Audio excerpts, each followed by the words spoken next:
શ્રી વિષ્ણુ સહસ્ત્ર નામનો પાઠ. અંત વિનાના હજારો સ્વરૂપવાળા, હજારો ચરણ, મસ્તક, સાથળ અને બાહુવાળા પરમાત્માને નમસ્કાર હો. હજાર નામવાળા અને હજાર કોટી યુગને ધારણ કરનાર એવા શાશ્વત બ્રહ્મ પુરુષને નમસ્કાર હો. જેની નાભીમાં કમળ એવા ભગવાન શ્રી વિષ્ણુને નમસ્કાર હો. જળમાં શયન કરનાર શ્રી વિષ્ણુ ભગવાનને નમસ્કાર હો. હે કેશવ, હે વાસુદેવ, આપને નમસ્કાર હો.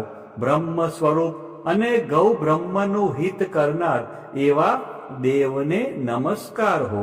જગતનું હિત કરનાર શ્રી કૃષ્ણને નમસ્કાર હો. ગોવિંદ સ્વરૂપને નમસ્કાર હો.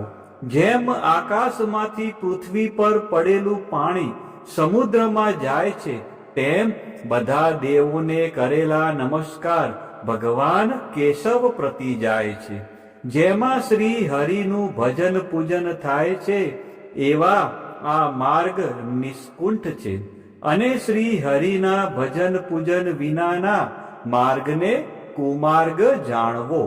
બધા વેદો જાણવાથી જે પુણ્ય થાય છે અને સર્વ તીર્થ યાત્રાથી જે ફળ મળે છે, તે સમગ્ર ફળ દુષ્ટોનો નાશ કરનાર શ્રી વિષ્ણુ ભગવાનની આ સ્તુતિ શ્રદ્ધાપૂર્વક કરવાથી મળે છે. જે મનુષ્ય શ્રી હરિના મંદિરમાં નિત્ય 3 વાર પ્રભાત, મધ્યાહન અને સાયંકાળ માં 2 કે 1 વાર પણ આ વિષ્ણુ સહસ્ત્રનો પાઠ કરે છે, તેના સર્વ પાપ કર્મો નાશ પામે છે. જે મનુષ્ય આ સ્ત્રોતનો પાઠ ભાવ ભક્તિથી કરે છે, તેના શત્રુઓ બળી જાય છે. તેના ઉપર સર્વ ગ્રહો શાંત રહે છે અને તેના સર્વ પાપ વિનાશ પામે છે. જેણે શ્રદ્ધાપૂર્વક આ સ્ત્રોતોનું ધ્યાન કર્યું કે પાઠ કર્યા, તેને સર્વ દાન આપ્યા અને દેવોની ઋણા પ્રકારની પૂજા કરી એમ સમજવું. જે મનુષ્ય દરેક બારસના દિવસે મારી સમીપ આ સહસ્ત્ર નામનો પાઠ કરે છે, તેને આ લોક કે પરલોકમાં કોઈ પણ ઠેકાણે ભય રહેતો નથી અને તેના કરોડો પાપ ધીમે ધીમે બળી જાય છે.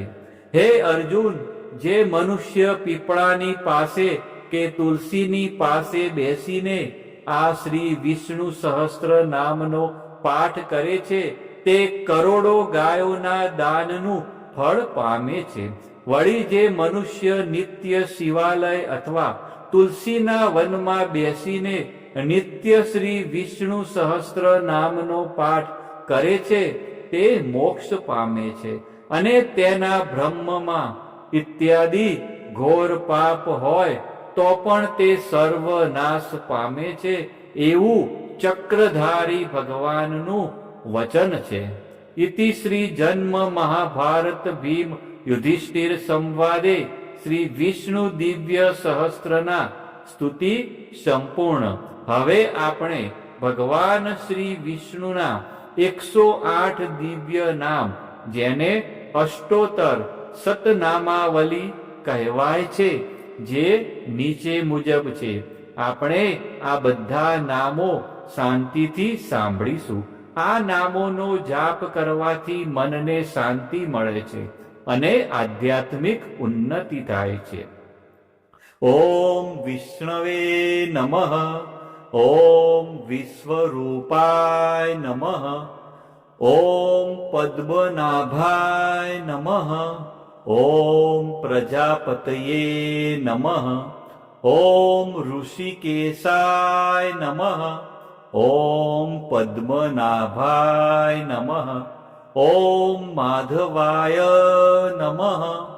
ઓમ જનાર્દનાય નમઃ.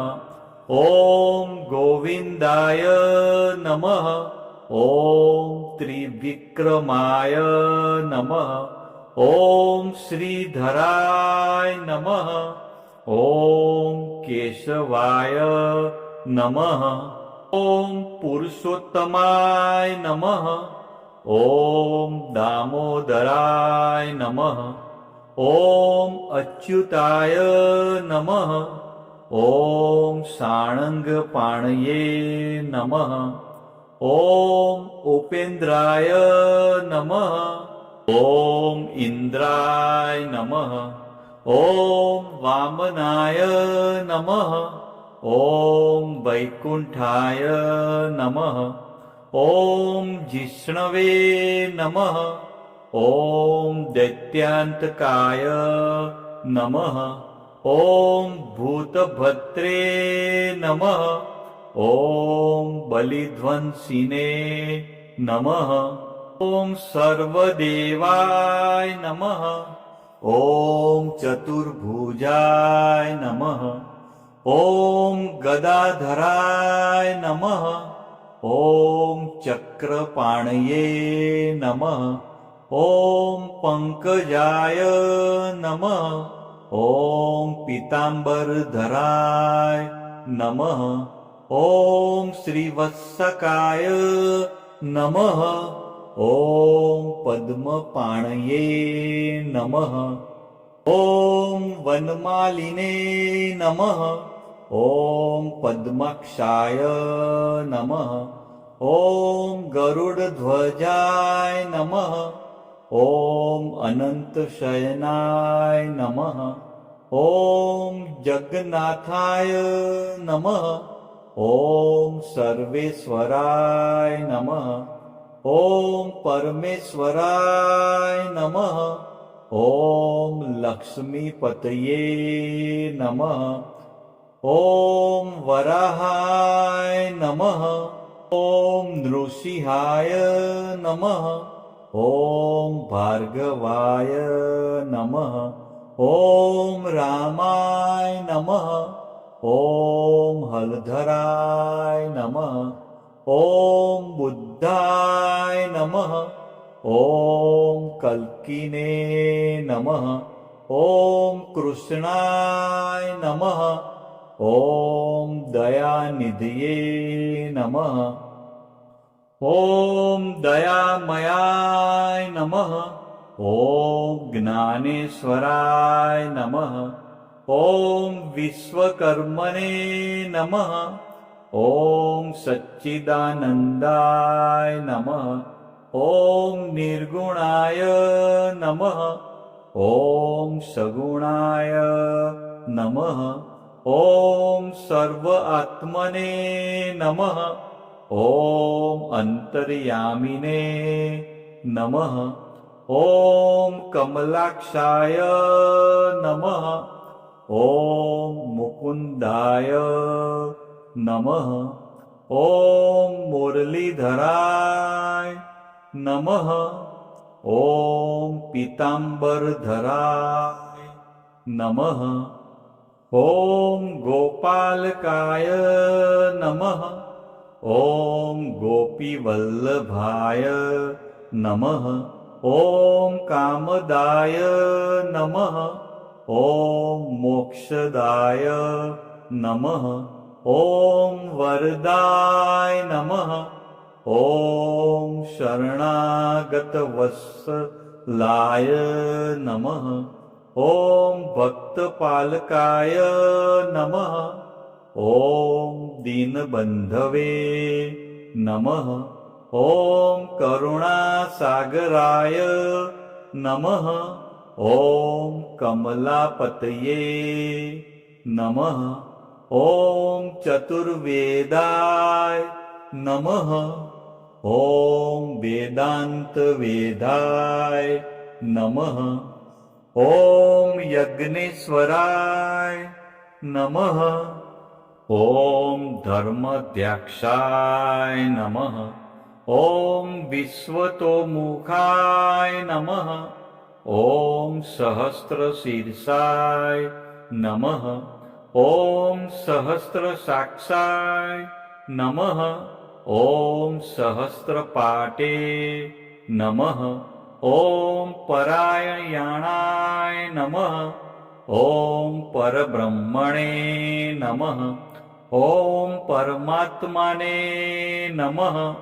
ઓમ અનાદિનિધનાય નમઃ. ઓમ અજાય નમઃ.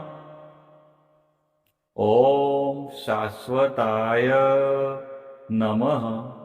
ઓમ અવ્યાય નમઃ. ઓમ પુરુષાય નમઃ.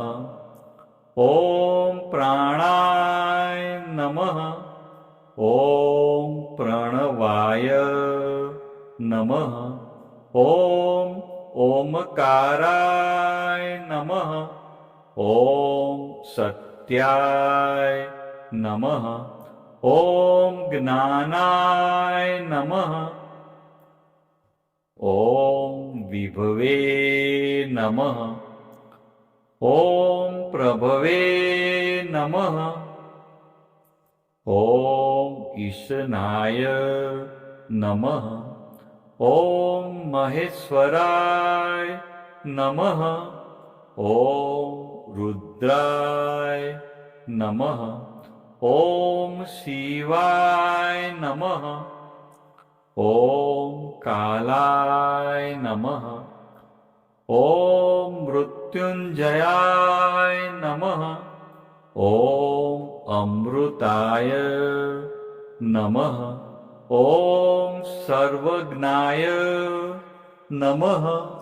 ઓમ સર્વાવસ્થાય નમઃ. ઓમ સનાતનાય નમઃ. ઓમ સર્વવ્યાપિને નમઃ. ઓમ અનંતરૂપાય નમઃ. ઓમ ભગવતે નમઃ.